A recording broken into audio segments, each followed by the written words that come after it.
Welcome to Tomorrow Makers, where we explore how we learn, live, work, and play now and in the future. I'm Carlos Ramos. And I'm Summer Beatty. Hey, Summer. Hey. All right, what are we doing today? Oh, my goodness. We have Tanya Burfield with us. Oh, amazing guest. Oh, she's so great. We cover so many different topics, and it was hard to know where to start and when to end. This is the podcast I think I've always wanted to do since we started podcasting, just because of the stuff that I listen to, the things I have the personal interest in. So this is less about, our academic majors here, which is awesome. I love talking about that. But I also love to get into the things that help make us, better at who we are, realizing our fullest potential. Yeah, it's so valuable for our students, too. I mean, she's offering these services to our students. So to know we have someone of this caliber on staff supporting our students in their journeys is just, it's amazing. Absolutely. So whether you're a faculty member, whether you're a staff member listening to this, or whether you're a student who's listening to this, there's something in here for you. I think there's quite a few models that we get into that are really helpful. We just scratch the surface on this. So if this is something that you're like, oh, I want to know more about this, bring Tanya back. We're happy to do that. Definitely. All right, here we go. Tomorrow Makers.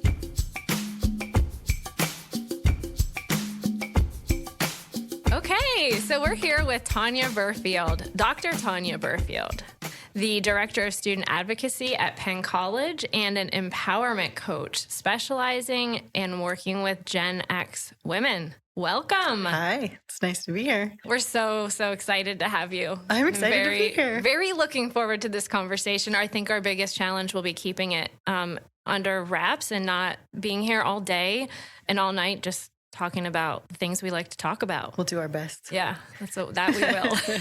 So I have had the pleasure of working with you, getting to know you for quite a while.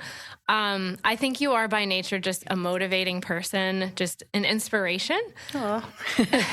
So I'm just curious, have you always been that way? Because, I've said I've known you for a while. We're not talking like 20 years or anything. I would say like 5-6 years. So, as is human nature, I don't think that about myself. I don't think that I'm positive or outgoing or motivating. I think that I look at the negative qualities. I am obstinate. I am loud. I am controlling. But I do recognize that other people see me that way and that I sort of have that impact on people. So I think probably I have always been that way.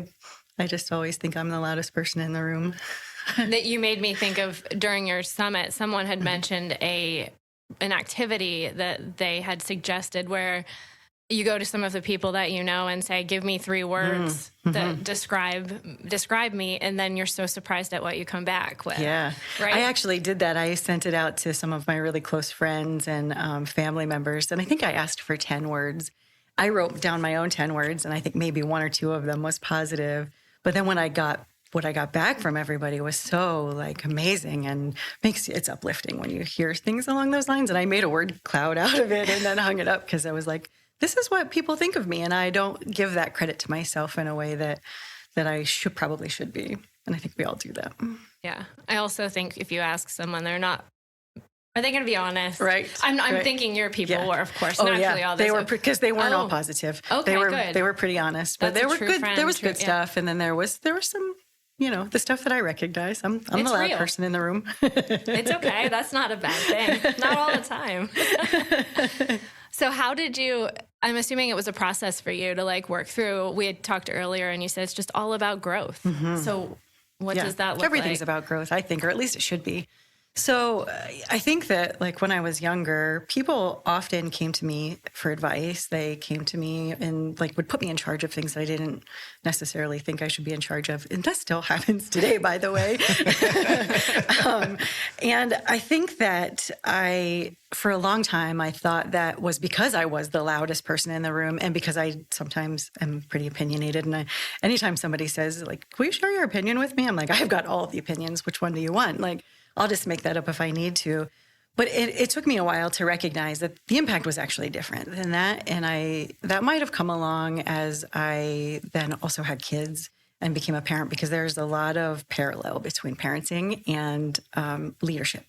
And so they probably happened about the same time I became a leader in the industry that I was working in and the company that I was working for, and having these kids and raising the kids. And what I recognized is I really liked educating people, not necessarily being a teacher, but educating them and then helping them find the things that are going to heal them or grow or figure out what are their next steps and how do they become the person that they want to be.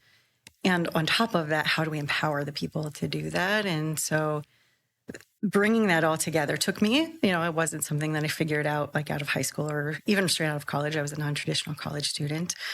So it wasn't something that I just like, here's one day that we did this. It happened over a period of time, but it took me a while to figure out what my impact really was on people and then how to harness that so that we can move forward and make it an environment that we all want to work in.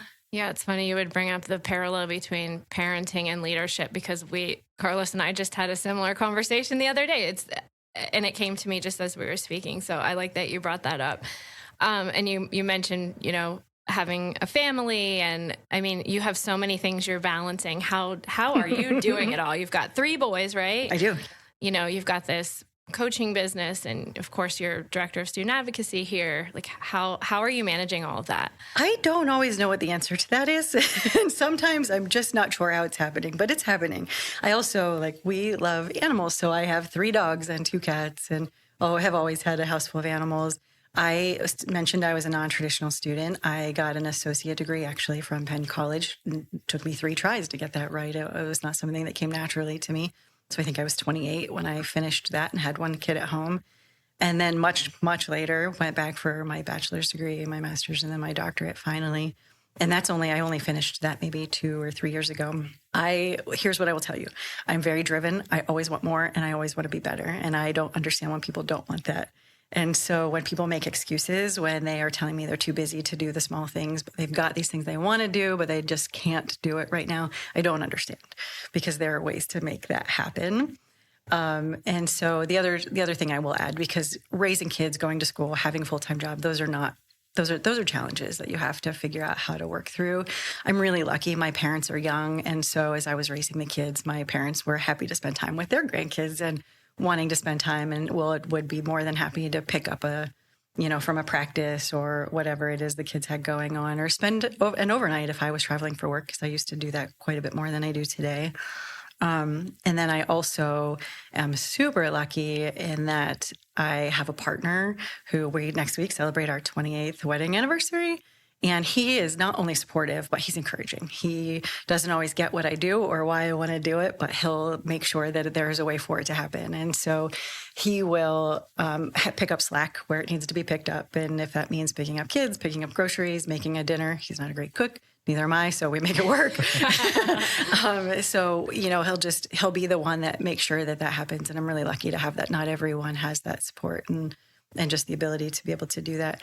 Sometimes that meant that I had to miss out on things. And so, maybe I showed up for a camping trip or something that we were doing as a group a day late, or having to leave a little bit early so that I could get something turned in, or have to get to a project, or we celebrate a birthday a week late. There are things like along those lines. I sat at lots of practices, on the sideline of soccer practices and in swim bleachers and music practices, doing homework, reading textbooks. You take every moment that you have and you figure out how to make it work. So I think it really just comes down to you have to determine what is your goal. Is it really important to you? And then you might have to rearrange your priorities because things change and sometimes things will be more important. You'll cycle through what that looks like. So you set those priorities, you get your support systems in place, and then you go get them. That's all there is to it. That's all. It's just super easy. Check the box and go get them. I want to talk a little bit about what you do as director of student advocacy, because I think our listeners, they might or might not know. I think they can maybe draw a conclusion, but I think it would be helpful to kind of set the stage and what does that entail? Yeah. That's tough, right? It is a tough one. And it is, I will tell you that from the previous question that you asked me, never in my life have I worked at my full capacity. I've always felt like, sure, you just take that on. It's not a big deal. This job has probably pushed me as close to my capacity as I've ever been. And it's not the volume, it's the weight of the work. And so what I'm doing is twofold. There's the student advocacy side, and we've got a team of people that are doing that. And then there's the Title IX side. And so there's a different team of people that are doing that. So with the student advocacy piece, these are areas that are things that are impacting students, stopping them from being academically successful, but not the academics. So these might be housing needs, food insecurities, really bad anxieties, medical issues. Getting medicine is the hot topic of this year. So access to medicine. And so we're helping lots of students with other resources here on campus and off campus to try to figure out how to do those things. And then once we get through some of that, how do we help them reframe and cope and deal with the things so that they can then be academically successful here? So it's an issue for retention when they can't do that. So that's one side. And then the other side is the Title IX stuff, which is sort of the uglier side of the house. That's everything harassment, discrimination, and sexual misconduct. And so those are hard things to have to navigate when you're talking with both students and employees. And those things we're doing, we're running the investigations and we're coming to outcomes, and then we're providing support services to both or more parties, depending on what that is. And that's challenging because there's only so much that you can do there, but you just provide the resources for them that they need. But there's, in both sides of the house, it gets pretty heavy. So there's a lot of parallel between what you're doing here at the college and what you're doing in your business. Funny how that worked out. Isn't it? And that was not planned. It was not at all. It was not at all. I had actually I knew I needed to do something in lines of this business. For a couple of years and probably even longer than that, I've been playing around with different things, and I've been working on different certifications and modalities. I probably have 25 or 30 certifications in different modalities because I just really enjoy it. And I was always looking at something for myself. And so I just have figured out what that looked like and was working on what this business would look like when we had a restructure here at the college that someone came and said, how about this job? This seems like something that you might be really good at. And so I was like, sure, let's try that. And here we are. It's so interesting that you had this period of reflection to get to where you are, to know, I want to do this. This is my path. Mm-hmm. And then someone else here at the college saw that in you, the same exact thing, right, around the same time. Yeah. Isn't that interesting? Yeah. And I think you are probably going to ask me a question about this later, and we'll circle back to it. But I think that when you can sort of shed the masks of what you're hiding behind, because a lot of people do that, and when we have layers of that and how open you are, but when you start living in your own authenticity and being who you wanted to be, you're living for your own values, for your own belief systems, and you're being the person you want to be, it just opens doors and things come to you versus you having to fight for them. So what are some key principles or values that you would say you emphasize? And you can approach it like with your coaching or with your role. I guess we've identified they're very similar. They are. They definitely are. What would you say? Yeah. So I think this will lead back to the point that I was just talking about, but it changes depending on who I'm working with to a degree. But I do think that there are three facets that are the root of our happiness. And so the first one is authenticity. If you are living authentically, if you have figured out what are your values, who you are, what is important to you, and then showing up as the person that you intend to be, you can then live in fulfillment and with purpose. If you don't identify what that is and you start working on that, then you're never going to be able to find that sort of joy. I love the word joy, but you'll never figure that out. And so you have to make those identifications, and then you have to not be afraid to do it.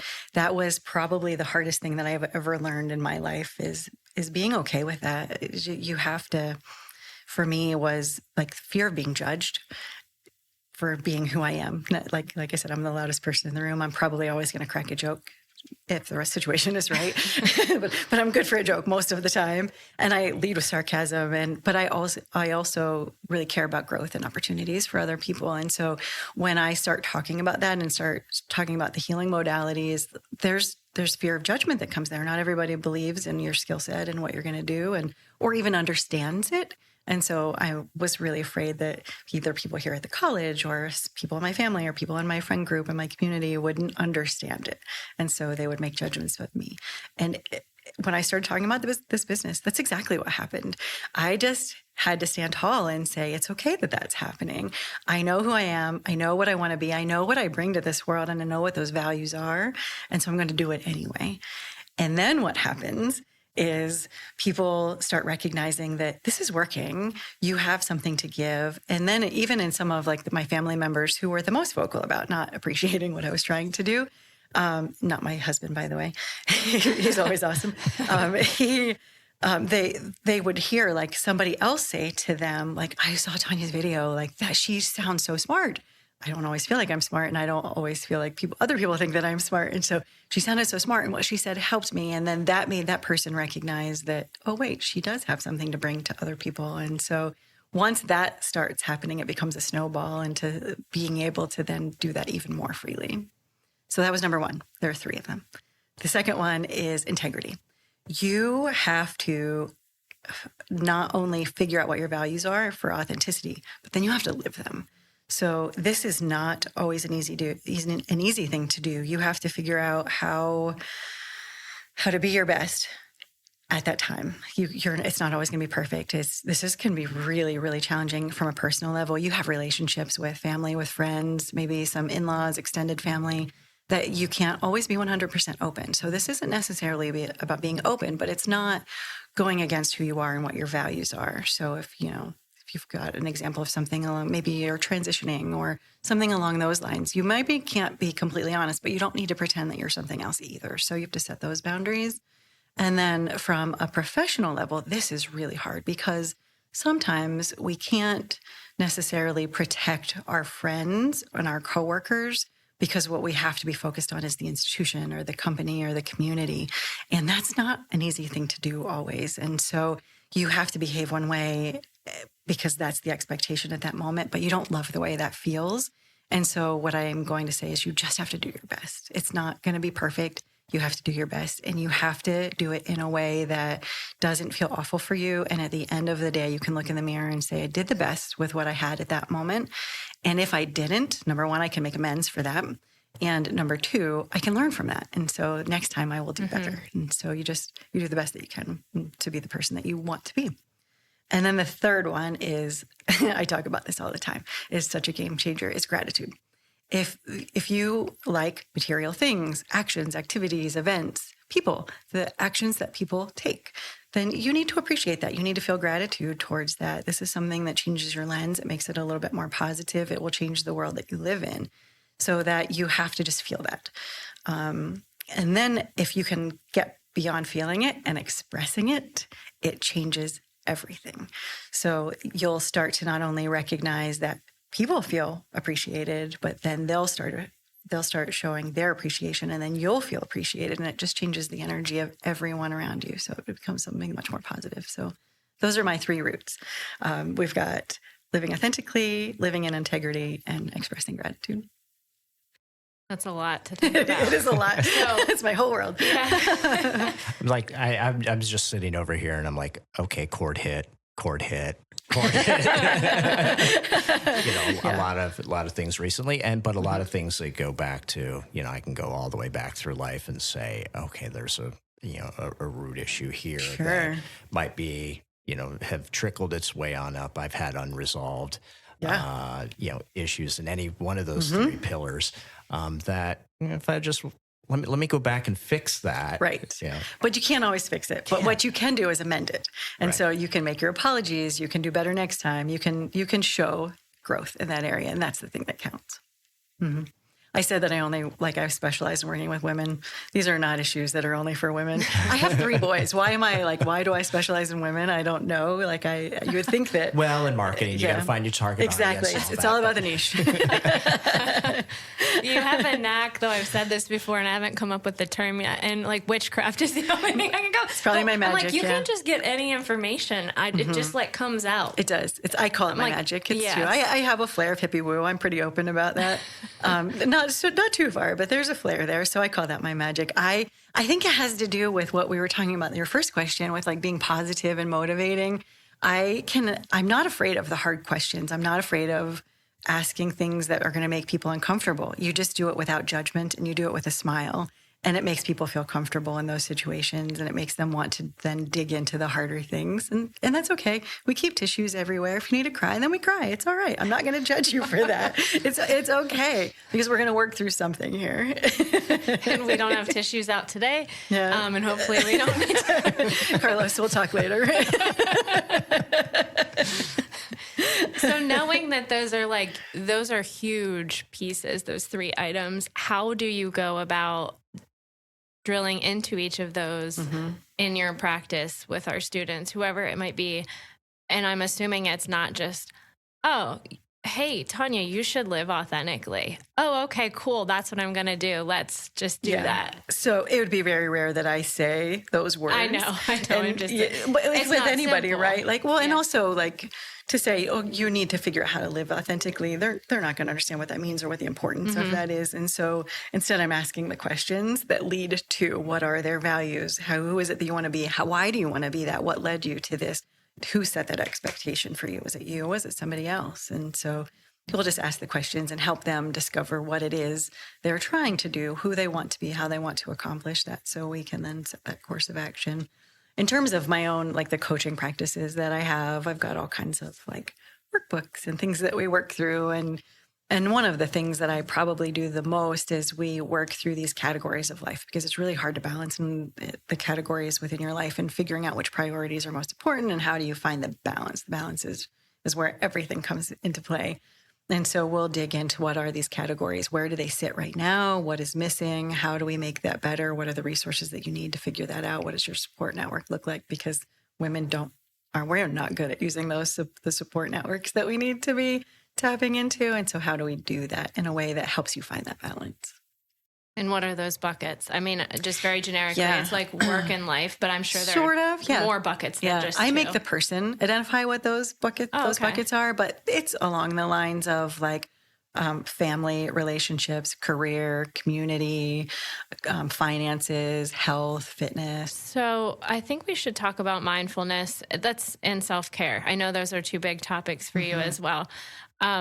Everyone, I'm sure, has heard of mindfulness, but I'm curious, how do you define that? Yeah, it's a good question. It's probably one of my favorites. I love mindfulness. And I think that a lot of people think that mindfulness, mindset, and self-care are the same thing, that those words are interchangeable, and they're really not. One leads to the other, and can probably cycle back around. And the other thing that's really interesting is if you Google mindfulness, what you're going to find is meditation. Meditation is not mindfulness. It is an aspect of mindfulness, but it is certainly not the definition of mindfulness.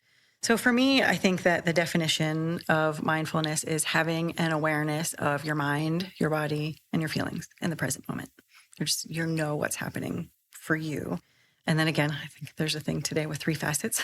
There are 3 facets to mindfulness. That is intention, attention, and attitude. So your intention is just cultivating that awareness of what those feelings are, what you're feeling in that moment. And then attention is understanding how those feelings are affecting you. What are the sensations? What are the thoughts that are coming? And then attention is being kind, being courteous, not being judgmental, because that doesn't lead us anywhere positive. So those are I would say probably the 3 areas, what I would call mindfulness. So if self-care and mindfulness aren't the same thing, what's self-care? Do you want to hear my favorite definition of self-care? I think you have it on this paper over here. This is a very meticulously crafted and also it's answer everywhere sheet. that I write anything about self-care. Okay, yes, So, you know it. I You do know it. it like the back of your head. So Katie Reed is a blogger who, over the COVID closures, she wrote this really interesting article about self-care, and she defined it in a way that I think a lot of people have never thought about it. And it is self-care is giving the world the best of you, not the rest of you. And I think that sort of says it all. So I'm going to say especially women, but it's not just women, it's everybody. We're just divvying out our time and attention and what I call our personal resources the best that we can, and just throwing everything at everyone. And it turns out that we cannot be everything to everyone all of the time.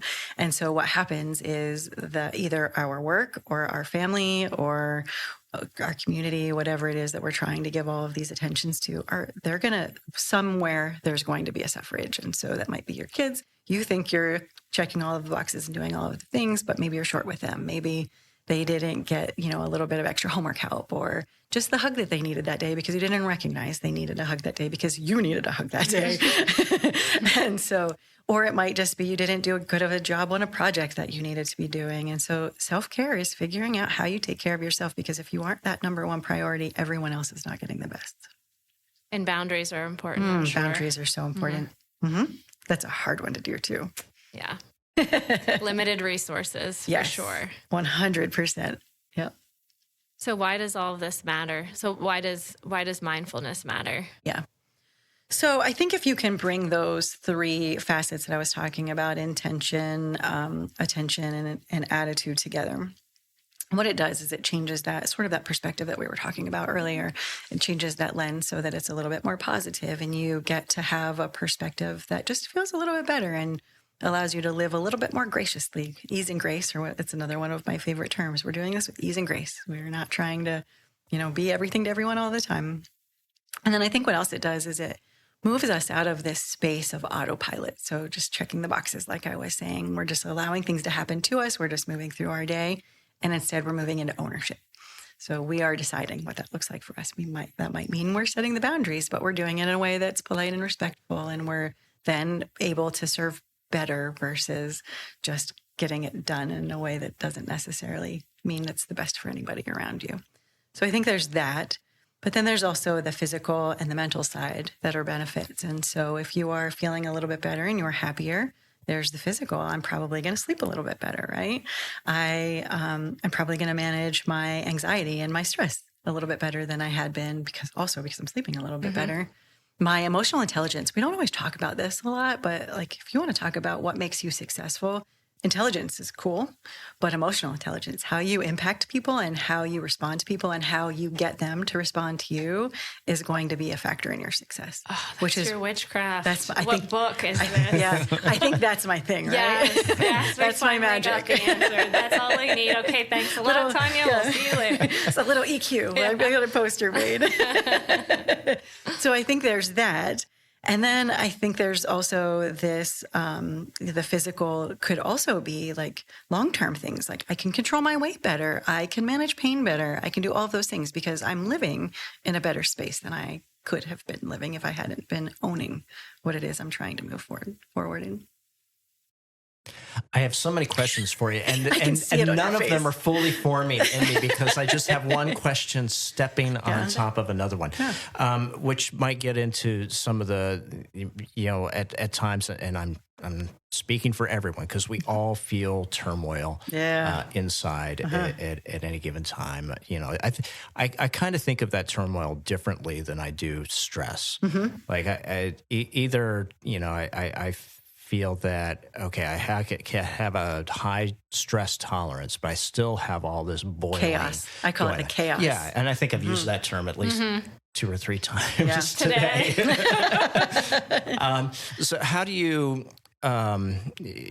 maybe this is the monkey mind, there's all sorts of other terms for this, but how do you get to that point so you can calm that enough to get to that point of mindfulness so that you then can get to the point of the integrity, the authenticity.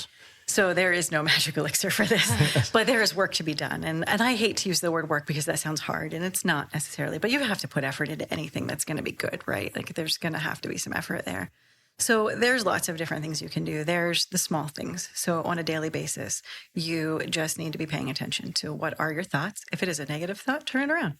Take that, stop what you're doing, take that thought and make it the opposite of what you just said. So if, this is super silly, but if you're like, you look at somebody and you're like, ooh, that's an awful haircut. Nope.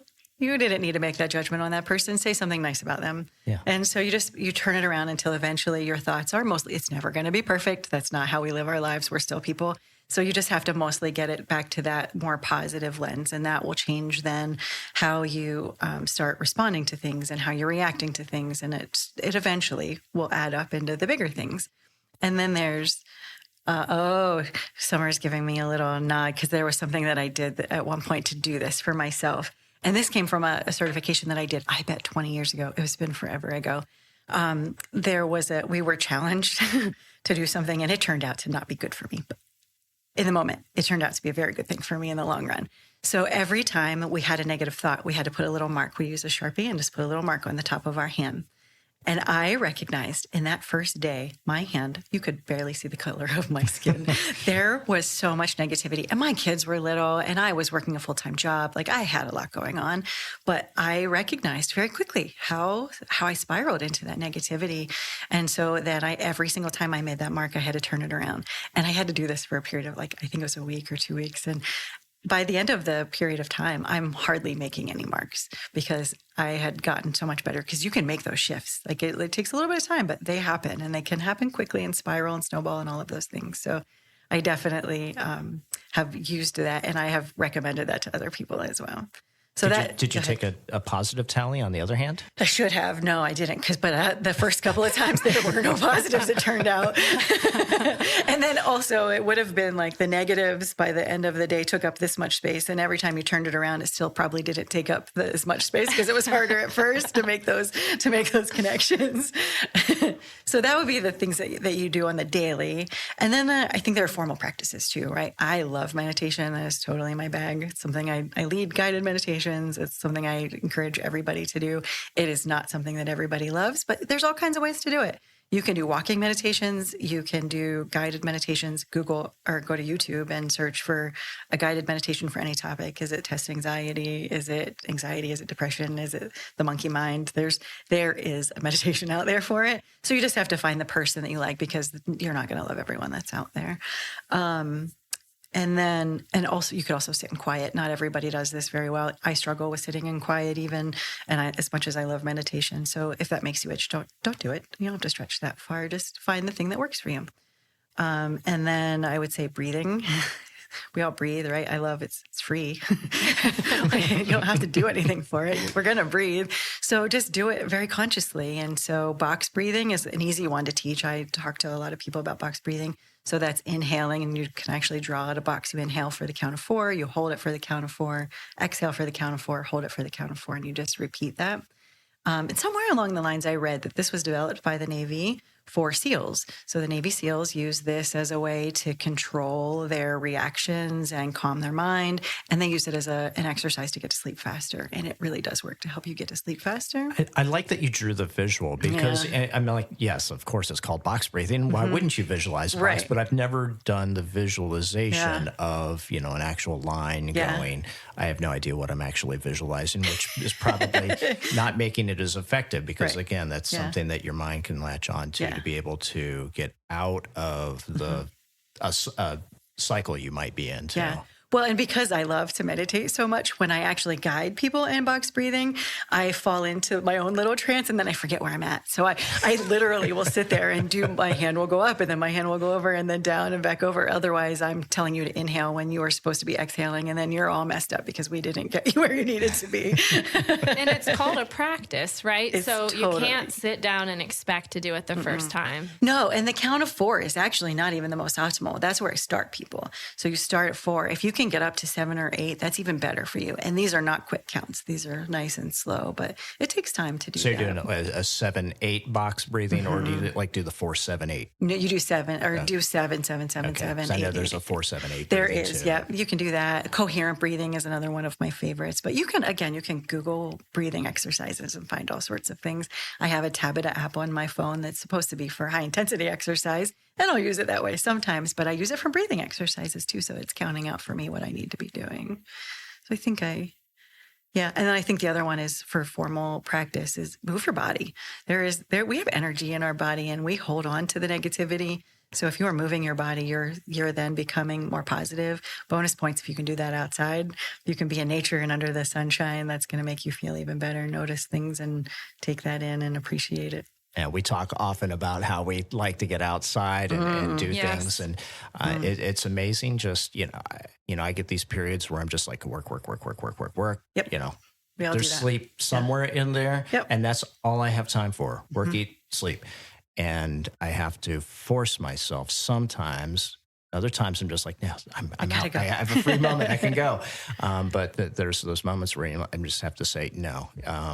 Well, the sleep can't be. You can't sacrifice the sleep. Although I've done it. I've done really silly things like, it's time change. Let me go run it to the 9 o'clock in the morning.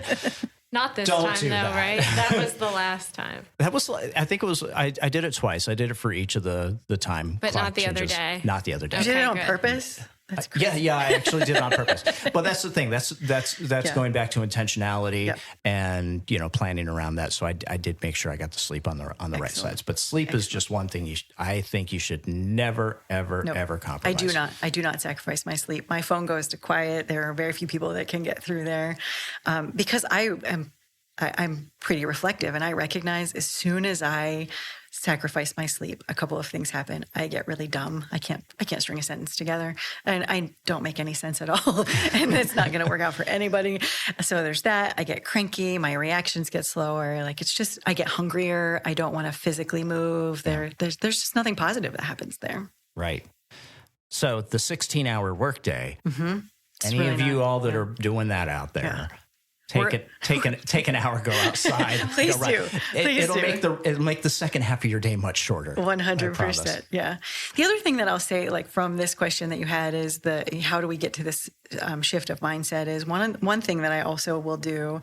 And I am a super reflective person, so I get that I do that, but you have to practice some of that reflection. So at the end of the day, ask yourself, what went really well today? Because that's important to recognize and to stop and recognize that those things happened. What could I have done better today? You're going to find some things, and that's okay. Ease and grace. We're not perfect. But then also, what made me smile today?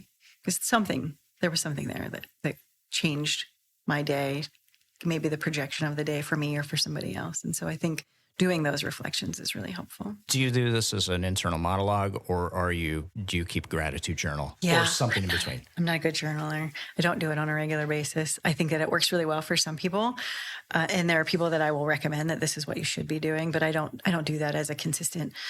This for me is typically, more often than not, it happens in the car. You see me talking, I'm probably not singing to the radio. I'm probably talking to myself, and so that's where I'll do a lot of that sort of thing. Or as I'm in the shower, that happens. Like, water tends to bring out really good reflection in people as well. So it's usually internal monologue for me. But back to the journaling piece, I think that works so well for so many people, and is a really good way for, like, creative expression and that sort of thing. And it helps release some of those traumas that you might have dealt with at some point or haven't dealt with but need to deal with. And so it's a good way to release a lot of that stuff.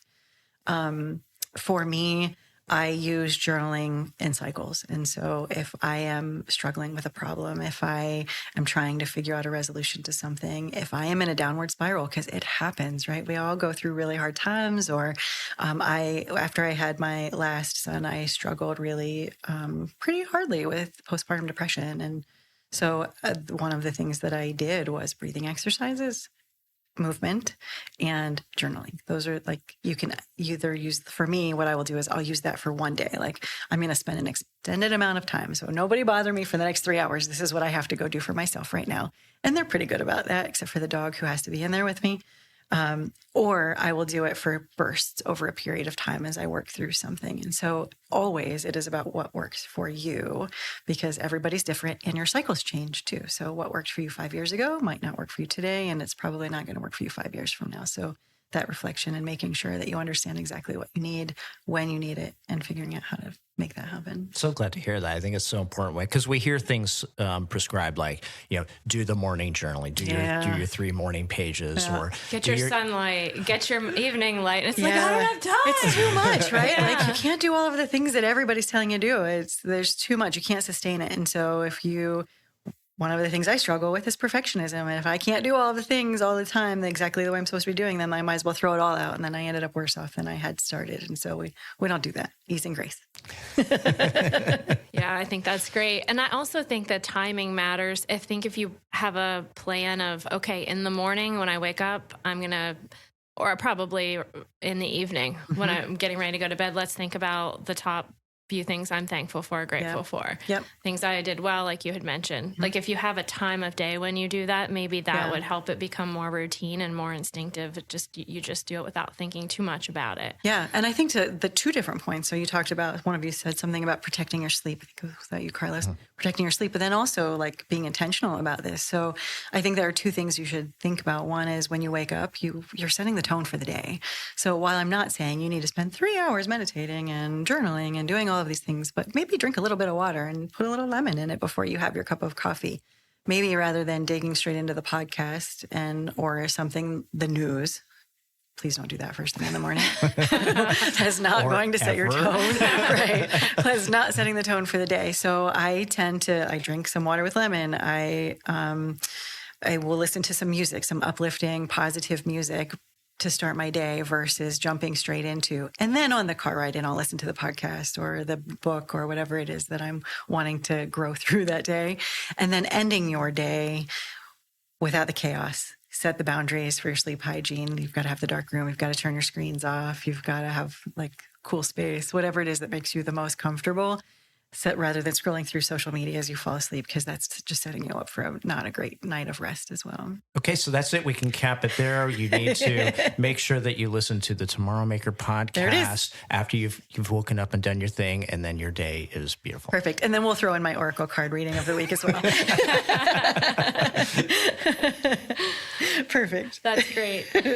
Do you want to talk a little bit? You have some self-care workshop coming up. I do. What's that about? I didn't get a chance to dig into that. Well, I haven't said too much about it just yet, but I think it's going to be releasing in the next day or so. So I think I've mentioned I'm always about growth and how do you become a little bit better? How do you do a little bit more? And what I see and recognize that people need is how do we take care of ourselves and set those boundaries? And so I'm releasing a self-paced workshop that is all about figuring this out for yourself. So we are talking about what is self-care? Why is it important to us? What are the benefits? And then what are the modules? I think there are, it depends on what theory you look at in terms of self-care. There might be 3 categories. There might be 10 categories. I have my own pillars, and I think there are 6. And I think there is a foundation, and that is the sleep, the nutrition, there's something else, overall health, movement. Of course, there's movement. So you have to have that foundation in place before anything else can come into play. And so then we're talking about things like emotional intelligence, lifestyle harmony, creative expression, spiritual connections, those sorts of things. So how do we move through those? How do we put them into play? So what are the strategies? What are your own reflections? So there's a workbook that comes along with the workshop. There is a workbook, and within the workbook there are links to videos. So I walk you through in a video each one of those modules, and then how do we put it into play? Nice. Comes with a meditation that I've recorded, so my own guided meditation for self-care. I like that because it's actually a nice takeaway. We've talked about so many different things, and it's like my question to guests is always like, okay, this is great, but what? Where does someone how do you start? Do this? Yeah. I don't like doing anything that doesn't give me a tangible. If you can tell me how great this is, but if you didn't tell me how to do it and how to implement it, I didn't get enough out of it. And so then I have to go do extra work, and I don't want to do the extra work. Right. So just tell me what that is. What should I do? Yeah. So with our students and your work with the students, are you getting into some of these ideas like mindfulness? And yeah, it's probably new to some people. I mean, like I said, everyone's heard of it, but the whole practice is probably new to students. To some are actually, these are COVID students. And so if they came from, good homes or had good teachers, then sometimes they've been introduced to this already, sometimes in sports or whatever. But we do dig into that because once we've gotten through some of those big barriers and we've resolved some of the issues, and we have to reframe your mindset and how do we start now sort of moving forward so that you can be successful. I'm also hooking them up with resources like counseling and health services. I'm not a doctor. I am a doctor, but I'm not a medical doctor, turns out. And I'm not a counselor. And so I can see things and I can help you work through some of these modalities, but I'm not going to do those things. So we're very careful to not walk those lines or cross those lines. But I'll still talk about breathing. I'll talk about meditation. I'll hook you up with some of those modalities. Qigong is one of my favorite things. Nobody understands that they're like, you practice Kung Fu. Not necessarily, but it is kind of a form of martial arts because we're using our bodies to breathe and to move along with that breath work. So it's kind of interesting and fun and can be pretty powerful. Do you have any practical tips for overcoming self-doubt? I know some people call it imposter syndrome. Any tips for those people who might be having some self-doubt? Yeah, and I think this is a fascinating question. So I think that it comes back to like value and self-worth and self-doubt. All of those things lead to what people will call imposter syndrome. Imposter syndrome is actually really rare, but still you feel that way. You don't feel like you're worthy or there's sort of enough. One of my favorite sayings is I am enough. Is an affirmation that we use on a very regular basis. And I think there are two sort of factors that lead us to this point. One is perfectionism. So if you think that you have to be perfect at everything, you are never going to feel like you have worth and you have value and you are worthy of whatever it is that you're working on and trying to achieve. And so you're putting pressure on yourself. And even if you can achieve that perfectionism for a really short period of time, it's not sustainable. And so then you just ended up even worse off than where you are or where you had been. Think about this in terms of like diet and exercise. So I'm going to be fit. I'm going to be skinny. I'm going to do these things. So I put in this atrocious like eating plan and fitness plan. And I think that I'm going to be able to do this. So day one is I'm gung ho. I've got it. No problem. Day two is like, ooh, that was a little harder than I thought it was going to be. Day three is, oh, I don't know about this. And then day four, some responsibility gets in your way. Maybe it's kids, maybe it's work, maybe it's homework, maybe there's something that happened that threw you off your game and you only achieve 75% of that. So if you are a perfectionist, you're probably going to land face first in a gallon of ice cream. And then you're going to say to yourself, well, I just ate a gallon of ice cream. So why should I bother? Because I can't do this. And so in 3 months, I'm going to say, well, crap, I just gained another 10 pounds and now I have to do this all over again. And I'm probably going to make it harder than I made it the first time. And so you're never going to get there as long as that's what you're trying to do. It's not healthy. And that's where we're always progress, never perfection, progress versus perfection. So that's number one. The number two is expectations. Who set your expectations? Did you set them? Did somebody else set them for you? Did parents set them for you? We see that a lot with students. They're living out a goal that was set forth by somebody else. The women that I'm working with will often, they think that their parents set this expectation for them, but it might have just been something they heard or something that they perceived. And so we're trying to live up to this expectation that no one ever thought that they were supposed to be achieving. I did this to myself for a really long time, especially in terms of starting this business. Like, no one's going to appreciate that I'm doing this. No one thinks that I'm worthy of doing this.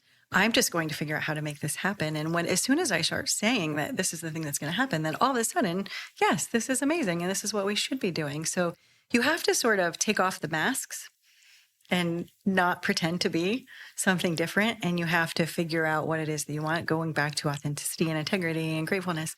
And you have to decide who it was that set that expectation and then figuring out what it is for you, how you move forward with that so that you are feeling like you are living up to that expectation so that you then feel your value, you then feel your worth, you then feel like you are enough and you are not an imposter. You are actually living out the thing that you should be living out. That's great. I just keep going back to that whole idea of grace, which intermeshes perfectly with perfectionism. And if you have that bar set so high and you're not reaching it, and then it's like, okay, that's okay. Yeah. I did really well. That you said, Easy grace. I did the best that I could at that point in time. I'm going to do better next time. And this is okay. I actually have a tattoo on my arm that is about perfectionism. So it's a Zen circle, which is also part of my logo in the Dr. Tanya B. It is the Zen circle. It just stands for the fact that you can strive for perfectionism. You're never going to get there. And that is okay.